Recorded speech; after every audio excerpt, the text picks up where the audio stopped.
I'm Chelsea Faulkner, the lead beauty contributor here at Rolling Out. And with me, I have Stacey Rusch, cast member of The Real Housewives of Potomac. Hi, Stacey. How are you today? I am fantastic. Thank you so much for having me. I'm so excited. No, thank you for joining us today. I know that you're super busy. In particular, this weekend, I know you're getting ready for the NAACP Image Awards. Uh, Yes. yeah, so how has that kind of process been going for you? Like, what do you have to do to kind of get ready for a major event like that? Well, first of all, be thankful. I think that it's such an incredible honor to be recognized by the NAACP Image Awards and the family. So thankful for that recognition and just excited to talk about our show, to talk about our impact on reality television, and of course to like turn up and have a good time together. We have to celebrate. Of course, we definitely do. So, the Rolling Out family truly appreciates you, doing a quick check in for the girlies. Sure. So, this interview is a part of our Mirror Mirror initiative, which is a key component in Rolling Out's dialogue regarding positive images.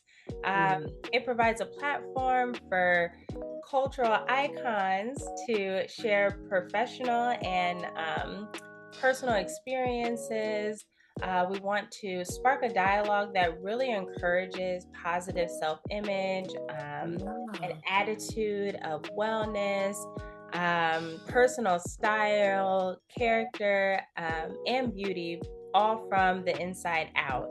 We all watch the show and we know that both on and off the show, you always serve looks, both in fashion and in makeup. So we wanted to dive into a couple of questions around representation and Black beauty and breaking barriers in media. How does that sound? That sounds great. Awesome. Well, Um, oh, yeah. when you talk about breaking barriers, I just want to say one of the things that I love about our ensemble cast is the diversity that we have within our group. I think that when we talk about breaking barriers, we must talk about Black women and how the image of us can sometimes be it could be one-sided.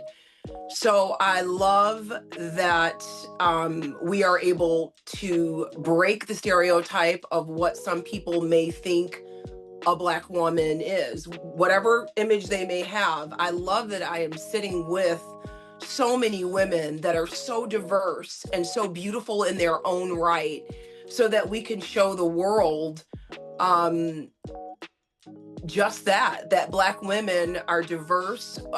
We are beautiful.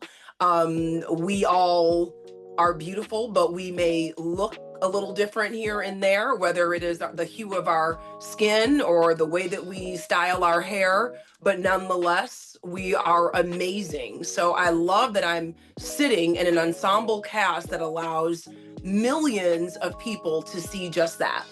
Yeah. That in itself breaks barriers. No, it really does. And, just on the subject of navigating stereotypes, I know that reality TV sometimes portrays, Black women in a certain light. And how do you challenge those narratives and stay true to yourself?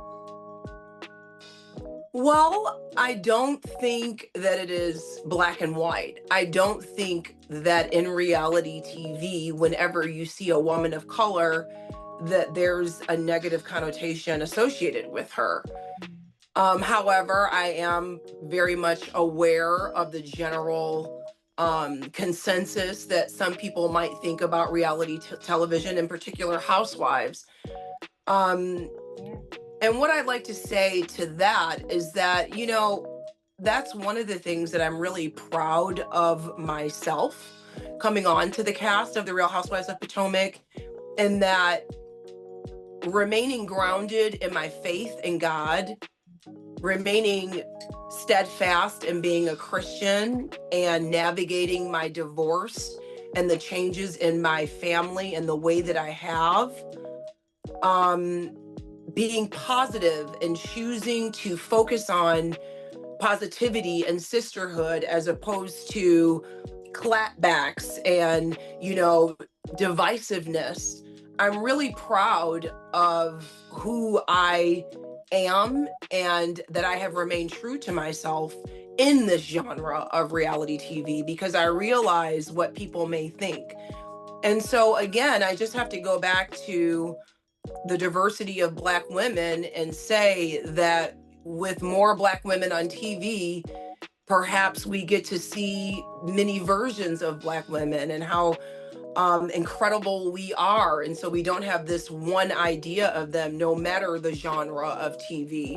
So the more that we see each other, the more that we can see that we are dynamic in each and every way. It's not necessarily about negativity for everybody. You can choose to enter reality TV and be yourself and focus on good. Now, don't get me wrong. I like a little shade here and there. I'm just like everybody else. But generally speaking, I'm proud of myself that I've remained true to who I am. Yes, and I think we all are, and it's refreshing to see, like you go through real life experiences, you're going through everything in real time, and Yeah, it's amazing yeah. that you're taking us on that journey with you and being open and vulnerable. I think it's something that as Black women, we don't get to really share that part of our lives, us being more vulnerable, us being more soft, because we are usually in industries where we have to be a bit more assertive to kind of stand out in the industry. So overall, do you think that the media, television, entertainment industry is progressing when it comes to representation of Black women, or do you think that there's still kind of a long way ahead? What are your thoughts on that? I think we're progressing tremendously, but there's still work to be done. But when I say that we're progressing tremendously, I think about when I was a little girl and who I saw as a representation of myself. I grew up idolizing Gail O'Neill, Beverly Johnson. I can remember watching Kenya Moore win her title and saying to myself, oh my goodness, she's not an exception. This beautiful chocolate woman won. Oh my, like that was amazing for me to see. And that gave me great confidence, as I'm sure it gave many little Black girls great confidence. So I think that as we celebrate the women that we've seen before us in media and on television, pardon me, I think that there's still work to be done, but I do think that now, you know, when I'm watching TV with my daughter, I'm seeing a lot of women that look like us in various forms. It's not just what we've seen in the past, or just a role for a Black woman, or just one Black girl on a cast of, six other women. I love that I'm seeing more of us. So there's a lot more work to be done, but I'm also very proud of how far we've come. No, no, I completely agree. And, you kind of touched on it, the power of representation, right? Like why it's so important for Black women to be seen in media, entertainment, in beauty campaigns, kind of tying in the beauty industry. As Black women, for a long time, you didn't see yourself in beauty campaigns for any major makeup line or company. outside of something that maybe was already Black owned or, um, Yeah. something like that. For example, Fashion Fair or Black Yes, Oil I Month. remember Fashion Fair. I remember Yeah. Fashion Fair. Absolutely. Yeah, so I think that it's a beautiful thing because now we are living in a great time where not only is it accepted, but it's kind of the culture is making it mandatory that Yeah. there's more inclusion. And I love that for us. I love it for us too. I love it for us. I love it for our daughters and our sons. I love it too. I really do. So, just kind of staying on this beauty path, in terms of the evolution of Black beauty, um, how have you seen the beauty industry shift in terms of diversity and inclusion? Like maybe just one or two like specific examples where you really felt like, wow, there's some real changes here. There's there's something big Pardon on the me. horizon for us. Um, I distinctively remember growing up and wanting to be a model and starting to get in that industry and showing up for photo shoots and fashion shows where hair and makeup was provided. And I always had to bring my own kit because it wasn't guaranteed that the makeup artist would have my shade of foundation. I always had to bring my own tools because it wasn't guaranteed that the hairstylist would be equipped or knowledgeable enough about Black hair. I think about that a lot when I see powerhouses like Pat McGrath. And now, I mean, the availability of what we can dive into as women of color in terms of pigments that show up and or even like Fenty Beauty, foundations for many shades of brown, not just two out of all of the ivories. Yes. So now, as a mother and as I have matured in life, it's really refreshing and wonderful to see that we are represented and to see that our buying power is respected, right? They wouldn't have all of those shades unless someone was buying them. And so I love to see the power of um, Black dollars in terms of the beauty industry.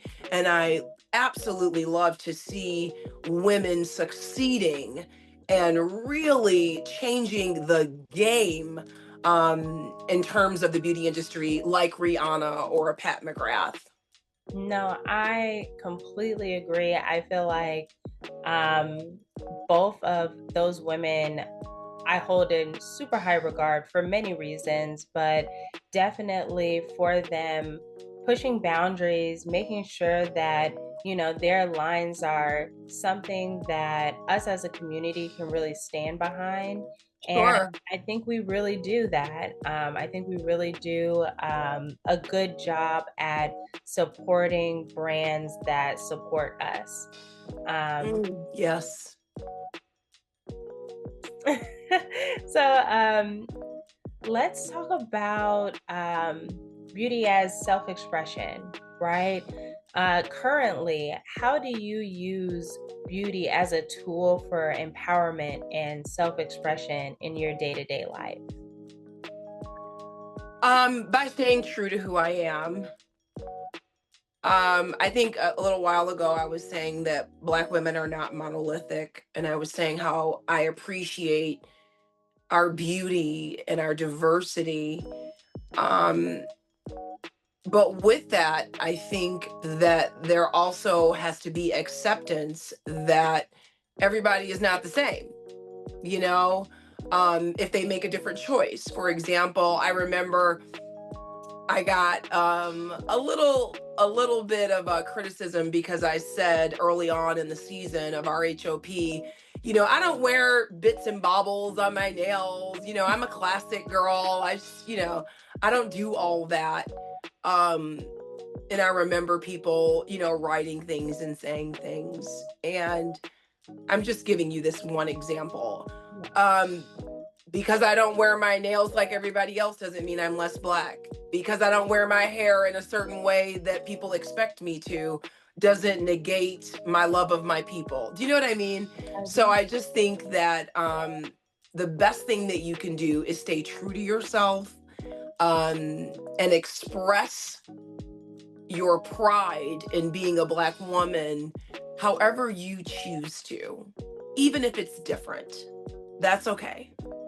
It is. It is. And I think it's something we should all embrace, right? Our differences, because that's what makes the world a fun place. I mean, if we were all the same, I mean, it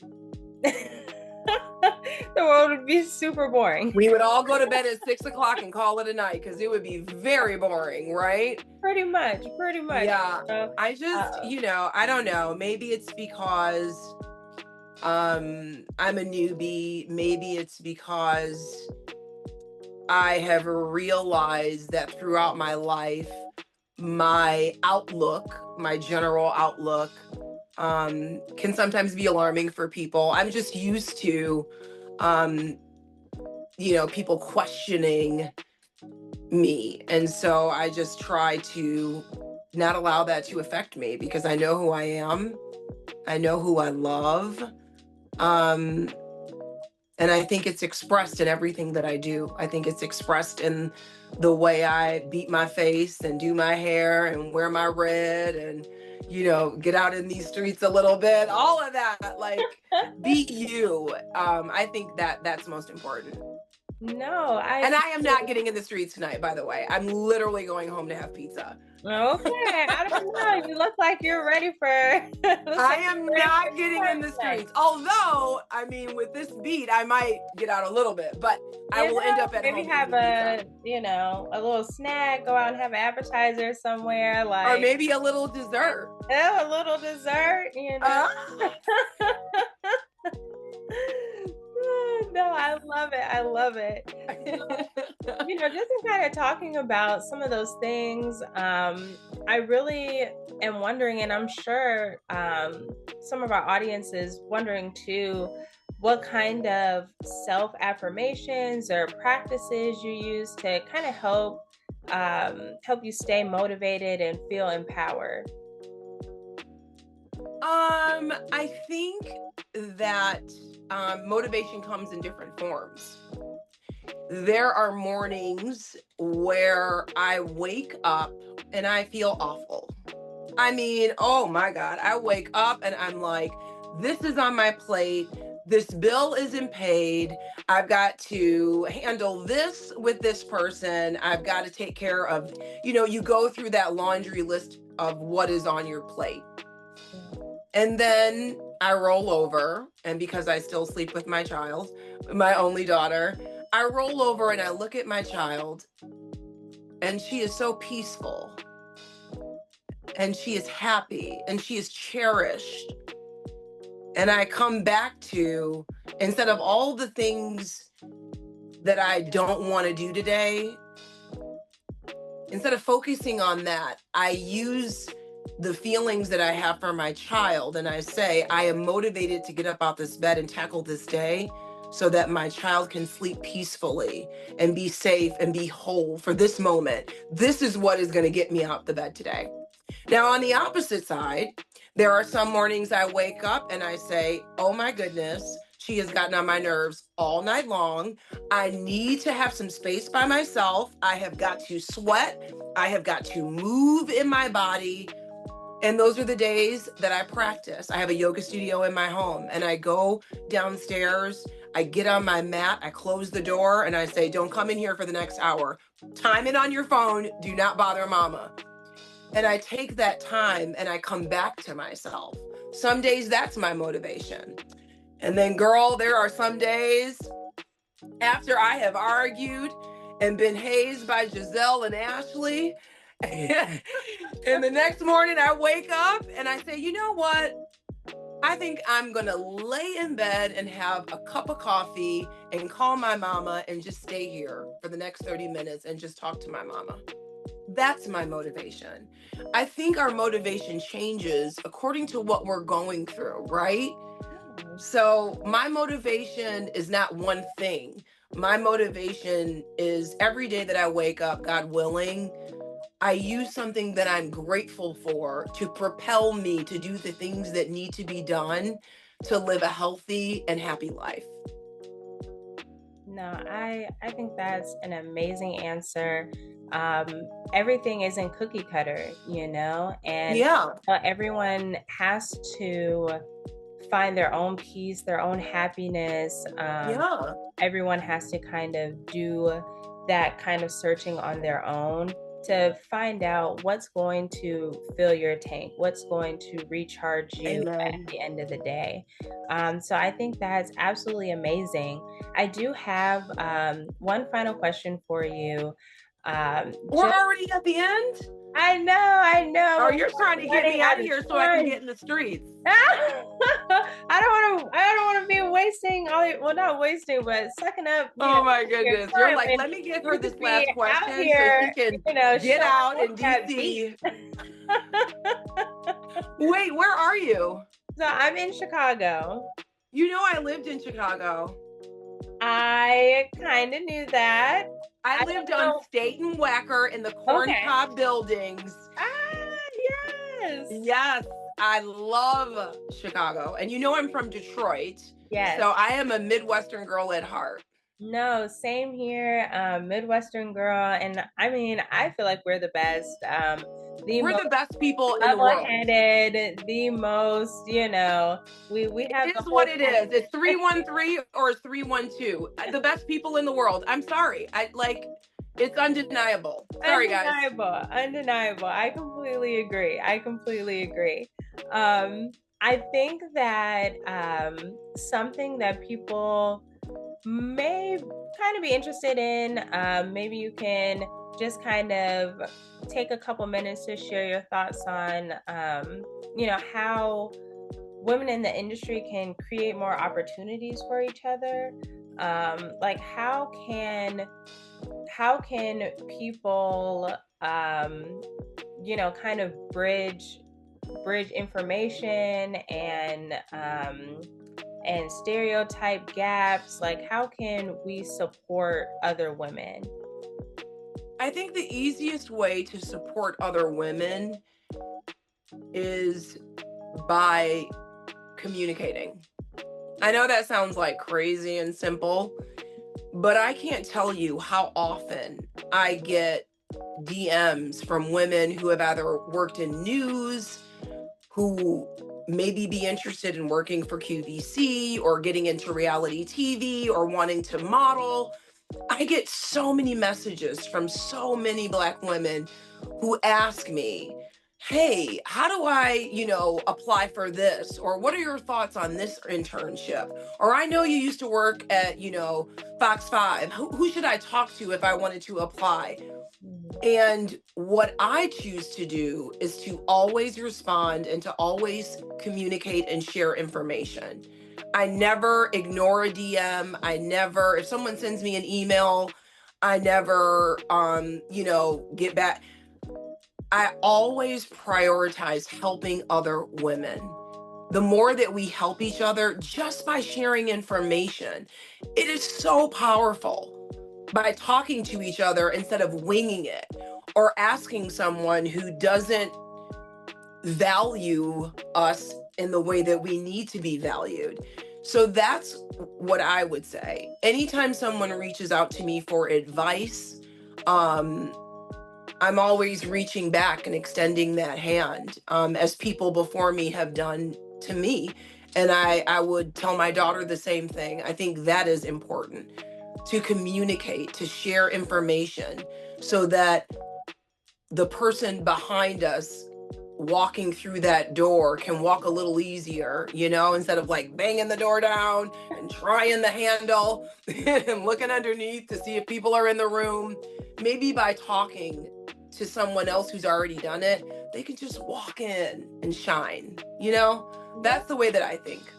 No, I love that, and I hope that our audience really takes some of these things that you said to heart and carry them with them on their journeys, because that's the best thing. That's why we do these interviews and chats and talks, because you have the expertise, the knowledge, and rolling out. We don't gatekeep. Now we know Stacey Rusch, she don't gatekeep.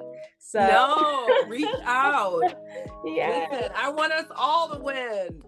as we should. And I think that's one thing that Mirror Mirror really aims to showcase, that Black people want Black people to win always, so we Yeah. got your back. Our audience has your back just like you have theirs.